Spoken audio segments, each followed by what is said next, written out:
So there was a couple of years ago when I was working with a client of mine. Keep in mind, this is a long time ago, but this thing still worked, where he was related to some certain country, which then allowed us to, try to tap into an untapped market, and it just went super viral. So this is the story, or not a story, this is a strategy too, but there's a little bit story involved here as well, on how I once took a couple of stores, scale them to one country using an untapped product and scaling to a country. That means, for example, targeting only Canada, which I don't think that's the best idea though, because it's a big country. They get targeted regardless. But let's just say, for example, Germany, let's just say, for example, Brazil. I have no idea, but the thing I'm trying to teach you guys here is a strategy on how you can just target one country and make bank. We're talking huge numbers. This guy was pulling 1k a day, and guys, for real, he did 1k a day the second day of testing. So what we did with his store was we found a product that had to do with like beard. So what we were trying to think around is like, what types of people has long beard? Is there a place they usually come from? And we didn't really go for like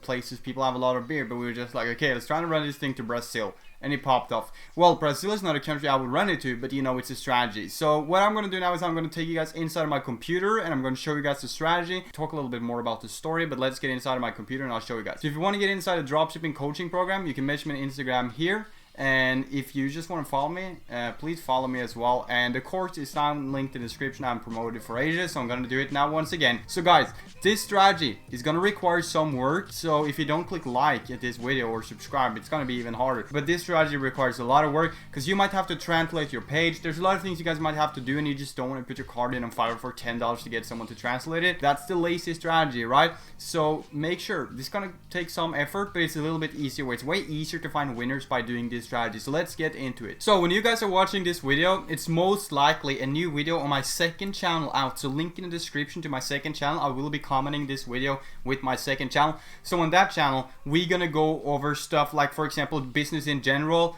haters, I don't know, we're gonna go over everything, sort of like stuff like mindset, for example, a little bit more about business in general, social media marketing, just a lot of ways to make money on the internet, how to stay motivated. It's gonna be a general business channel. I will be posting there 3 times a week, definitely, and I will still keep Ecom Boss uploads almost every single day. So don't worry about the Ecom Boss, I'm still gonna upload videos like crazy. So let's get inside of the strategy here. The untapped market strategy. I'm gonna go ahead right now, guys, and just unlock this one for you guys real quick, because I know you want to see it. So I'll open it. This strategy is about work. You got to put in your research. What I'm saying, because you guys already know this is one country dropshipping, sending products to one specific country. So in this case, let's say that we're working with Germany. So what I would do in Germany is I would, for example, figure out like what kinds of people has this problem, and then if I figure out there's a lot of Germans that has this problem, or just has a lot of hair, I don't know, just they have acne, I don't know. That sounds like I'm dissing the country, but that's not what I'm doing, right? But let's just say, pretending that Germany has a lot of acne. So we take an acne remover and we market it to Germany.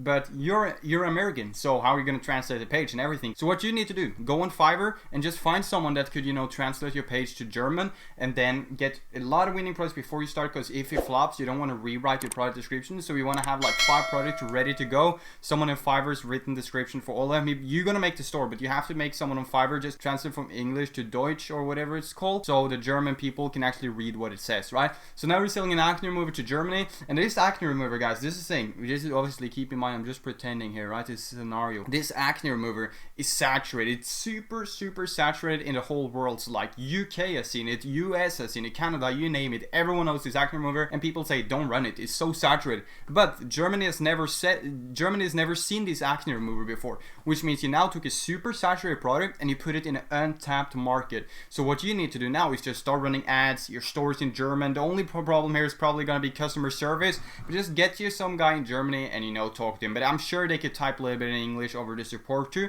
It's just about locking in that sale, by being in their own language. So this is cool, because what we did with the beard straightener, like I was telling you guys a little bit earlier, I just exposed the product. Beard straightener, we took it to Brazil. Do not recommend running a product in Brazil. The only reason we were able to do it is because the guy was working with knew the payment systems in Brazil, how to capture money and everything, so he was successful with it. So what we thought of like was, where does a lot of people have beard? And he says like, when I was in Brazil, because keep in mind he's from Brazil, was like there's a lot of people that had beer there. So we started selling the beard straightener to Brazil, translated the store in Portuguese or something. I don't remember what it was, but this guy was on it. And we translated the store into that language, and people were going crazy, dude. They were buying so many products. Is that what you guys gonna do with another country too? And you don't have to solve a problem there. It's not, like it's not like you guys, for example, have to, a problem that relates with them. If they have a lot of beard in Brazil, you don't have to sell a beard straightener. That's not what I mean. I'm saying like it could be whatever types of products. It doesn't have to be a product that has a problem in that country. So let's open up this one here. Already covered a little bit, but the strategy allows you to take a saturated product, no matter level of it, into an untapped market where they have not seen it before. And then it is one country dropship. Here is the story. 2 years ago,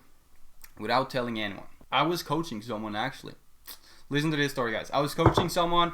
He was from Brazil or related to Brazil. I don't know what it was, but this was my first time ever coaching. I was a little bit successful with e-commerce at that time too. I made some money, like not 7 figures or anything. I think I just had like a medium 5-figure store or something. Probably pulled like 20k a month, 30k a month. But I was like, yo, bro, and I was like, hey, dude, I'm gonna mentor you. And I also put it cheap because that time I was actually mentoring him just because of the experience. I wanted to get experience coaching people more than I wanted the money. I'm not saying I want the money now either. I want to change lives, but that doesn't matter. What I was gonna say is I tried to coach this guy, and I said like, yeah, just give me $50 and I'll do it just to get something out of my time. So for $50, I coached this guy, and he made a store, and he made like $70,000 in a month with a 30 to 40% net profit margin. I was left with $50, but that's not relevant. But obviously it wasn't too cool to be left with $50, but that's fine. It was early in the career. Anyways, what we did, we obviously launched ads like normally. This is the thing with the strategy. You keep everything normal. It's just that your ad copies has to be written in that language, your store has to be in the language, stuff like that. But the rest is the same. It's still 7 ad sets, $10 a day, Instagram, Facebook feed. It's still the same rules on everything else. The only problem you guys might run into is the ad copies. That's why I'm saying prepare your 5 products up front so the translator can translate it already. Because if you're gonna keep going back and forth to translate your ad copies and everything for each product you test, that's a no-go. So you want to go on Fiverr and you want to say I want 5 ad copies for these 5 products. So type the ad for me in this language, then also make the product descriptions, design the store when it comes to text. You obviously design the rest yourself. Now you have 5 ad copies in the language of the country you're going to sell to. For example, Germany, I think they use Deutsch or something. So for example, in Germany, you now have 5 ad copies in their language, a store in their language, product descriptions in their language, and you're good to go. So now you have 5 products to make this thing work, unless you obviously gave the designer like 10 products. That's whatever, it's up to you. But now take this untapped product, put it in a market that's not seen it before. I mean, you don't have to know if the market has seen it before, just try it out, you'll figure out, right? But I'm super important to have 5 products. You don't have to sweep back and forth to translate new ad copies. Those are the 5 products, and it's still, like I said, it's still the same strategy. So if you're one of the guys watching here that, for example, is related to a country, let's just say I have family in Spain, so you know how to speak Spanish, for example, huge advantage, right? So now you could sell products there without having to get anyone to translate. Obviously it's gonna be a little bit easier for some of you guys that's in that situation, but it was not for me, right? And I did one product dropshipping in Germany. No, it was not in Germany. I've done one product dropshipping in a country before. I don't remember which one it was. Actually, it was some really unknown country, but it wasn't too successful, so that's why I don't remember it. But I saw the potential, so it made sales. Keep in mind, I worked with that client of mine way back in time, and he blew his store up. So this is a strategy that actually works. Like I said, I'm getting a little bit too excited because I just skipped who is it easy for. And you might be saying, why is this strategy so good? Well, would I not just stick to normal worldwide dropshipping like you teach on the channel, or the top 5 countries? I'll tell you, from what I've seen, because I work with a lot of people doing this, not just a guy in Brazil, but I've heard from other people. I've actually been really interested in this market, even though I'm not done it too much myself, this type of business, but I've been really interested in it, following it up on a lot of people, working with a couple of big profile people too on putting untapped products on putting saturated products into untapped markets, and it's actually been a huge success. So this thing is gonna be easier, like I said, for people that already has that language. I already skipped that one, but why is this strategy good, you may ask? And that is because the testing rate is usually lower. It's usually easier to hit a winner. However, there are obviously cons to it as well, and that is that your market is a little bit limited. But if you target a country like Germany, it's still a lot of space here. People are dropshipping in Norway like crazy. They take all these weird products, they brand it in Norway, and nobody has a clue it's dropshipped. I'll tell you that. They absolutely don't know it's dropshipped. Dude, there's like $1 million brands in Norway. that people buy from every single day. That's just dropshipping, and that's this strategy, putting a saturated product in an untapped market, and works over and over and over again. So why is this strategy good? I already mentioned it, but its success rate is a little bit easier when it comes to testing from what I've seen. Keep in mind, this is my experience with it, right?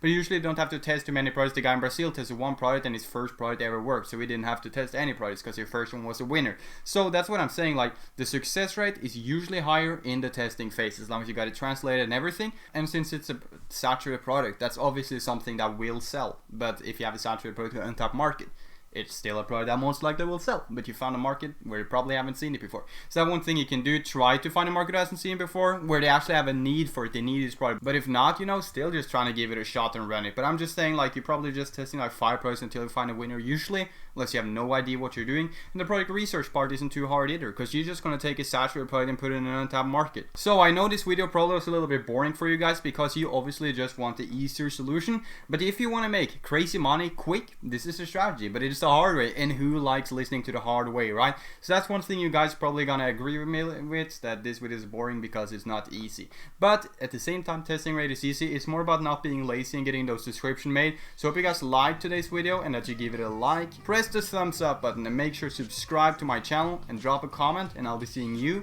in the next video.